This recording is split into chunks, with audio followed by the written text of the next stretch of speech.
ውድ የተዋሕዶ ልጆች እውነትም በዛሬ መርሐ ግብር እጅግ ታተርፉበታላችሁ።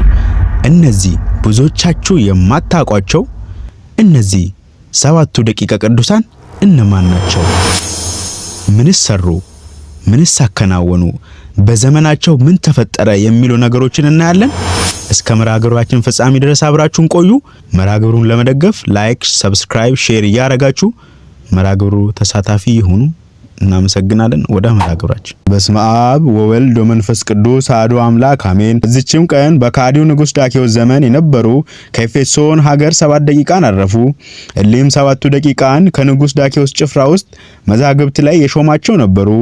አምልኮ ጣዖትንም ባወጀ ጊዜ ጣዖት በማምለክ ስራ አልተሳተፉም።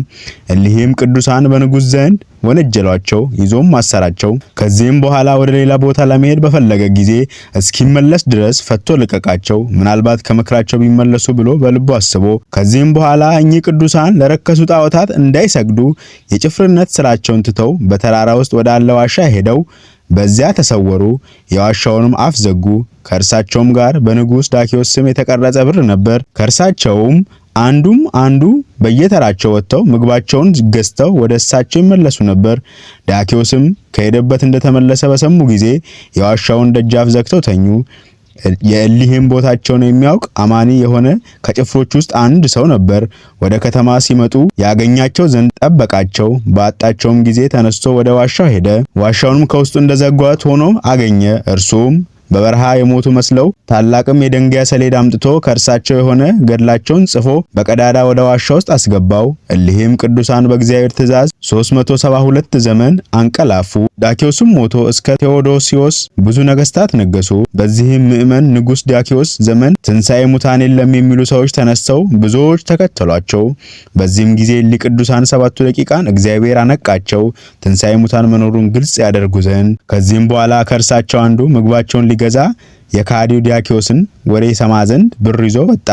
ወደ ከተማውም በገባ ጊዜ የከተማው ሁኔታ ተለዋወጠበት። በከተማውም በር መስቀሎችን አየ። በየቅርጻቸውም የክብር ባለቤት የሆነ የጌታችን ኢየሱስ ክርስቶስንም ስም ያለ መፍራት ሲጠሩ ሰማ። አንዱንም ሰው ይቺ አገር ኤፌሶን አይደለችምን ብሎ ጠየቀው። እርሱም አዎን ናት አለው።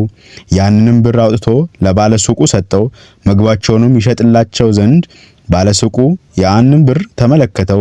የንጉስ ዳኪዎስ ስም ተቀርጾበታል። የንጉስ ዳኪዎስ ስም ተቀርጾበት አገኘውና ያንን ሰው ይዞ በአንተ ዘንድ የተሸሸገ መዝገብ አለ፣ ይህ ምልክት ካንተ ተገኝቷልና አለው። እንዲህም ሲጣሉ ወደ እርሳቸው ብዙ ሰዎች ተሰበሰቡ። እንዲህም ብለው ጠየቁት፣ አንተ ከወዴት ነህ? ከዚህች አገር ነኝ አላቸው። ማንን ታውቃለህ አሉት። እርሱም ኤጌሌን አላቸው። ከዘመን ብዛት የተነሳ የሚያውቋቸው የለም። ስለዚህም በእርሱ ላይ ተቆጥተው ወደ ዳኞች ወደ ኤጲስቆጶስ አባ ቴዎድሮስ ወደ ንጉስ ቴዎዶሲዮስም አቀረቡት። ንጉሱና ኤጲስቆጶስም ካንተ የሆነው እውነቱን ንገረን፣ ከወዴት አገር ነህ አሉት። እርሱም እንዲህ ብሎ መለሰላቸው፣ እኛ 7ታችን የካዲ ንጉስ ዳኪዎስ ጭፍሮች ነን። እርሱም ወጥቶ ወደ ሌላ ሀገር በሄደ ጊዜ ከአንዱ ዋሻ ውስጥ ገብተን የዋሻውን በር ዘግተን ተኛን። እነሆ ስንነቃ የምንመገበውን ምግብ እንገዛ ዘንድ ላኩኝ።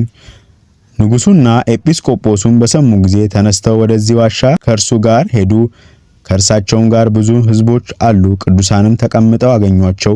የዘመኑን ቁጥር በውስጡ የተጻፈበትን በካዲው ንጉስ በዳኪዎስ ዘመን የሆነውን ሰሌዳውን ወድቆ አገኙት። ዘመኑ 372 ዓመት እንደሆነ አወቀ። ንጉሱና ኤጲስቆጶሱ ከሕዝቡ ሁሉ ጋር አደነቁ፣ ምስጉን እግዚአብሔርንም አመሰገኑ። ትንሣኤ ሙታን የለም የሚሉትም ይህን ድንቅ ሥራ አይተው ትንሣኤ ሙታን እንዳለ አመኑ። እሊ 7ቱ ደቂቃንም በጠየቋቸው ጊዜ ከእርሳቸው የሆነ ሁሉ ነገሯቸው። ከዚህም በኋላ ተመልሰው ተኙ፣ ነፍሳቸውንም በእግዚአብሔር እጅ ሰጡ። ንጉስም የወርቅ ሳጥን ሰራላቸው፣ በሐር ልብሶች ገንዘው በመልካም ቦታ አኖሯቸው። ከስጋቸውም ብዙ ድንቆችና ታምራት ተገለጡ። ስማቸውም መክሲማኖስ፣ ታሙኪሮስ፣ መርዳዲኖስ፣ ዮሐንስ፣ ቆስጠንጢኖስ፣ አዝሚናና ዲዮናሲዮስ ነው። ለእግዚአብሔር ምስጋና ይሁን።